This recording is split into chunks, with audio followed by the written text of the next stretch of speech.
Міне опять Жаркент қаласының базары. Асфальт қайда? Асфальт қайда? Ақшаны қайда жұмсаватсыздар? Сіздер әрқайсысынан осы жерде отырған адамдардан ақша аласыздар, иә? Жинайсыздар. Әйтпесе тегін отырмайды ғой бұл кісілер. Оны неге осындай неге? Ана қараңыз, мына жер қандай жаман. Мына жер тіпті жаман. Ана су ағып төбеден. Ойылып кеткен ғой, мына қараңыздар. Енді ақша алғаннан кейін соны бір мына жерге жағдай жасау керек қой, келетін халыққа да, жұмыс істейтін халыққа да. Тек қана ақша жинауды білесіздер. Мен түсінгенім сол, ренжімеңіздер. Тағы Жаркент базар. Мен мына жерге кісілер отыр, я ақша төлейді. Базар үлкен, кішкентай емес. И ана жақта тура осындай. Мына ортасы ғана кішкене асфальт. Мына жері мынандай. Панфилов ауданының әкімі, Панфилов қаласының әкімі.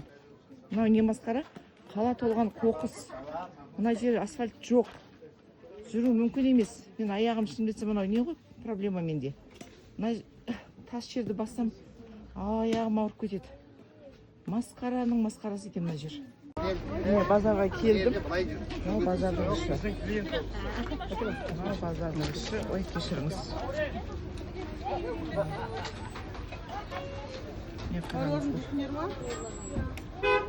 Базар енді сонша сауда жасап жүрген жер біздің есі кім екен?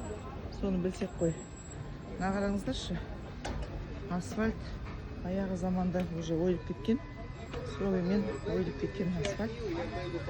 Келісіп жатыр.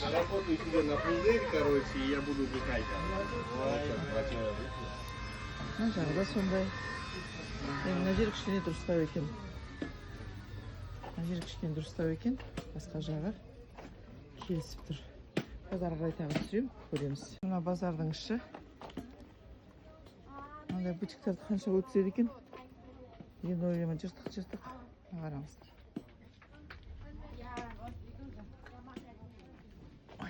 Ойық асфальт. Менің ішіндегі, базардың ішіндегі.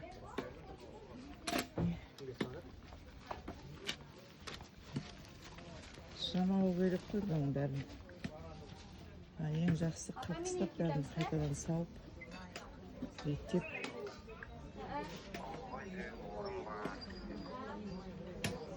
Панфилов ауданының орталық базары. Түрі мынау. Қаланың ішінде тура орталықта орналасқан базар.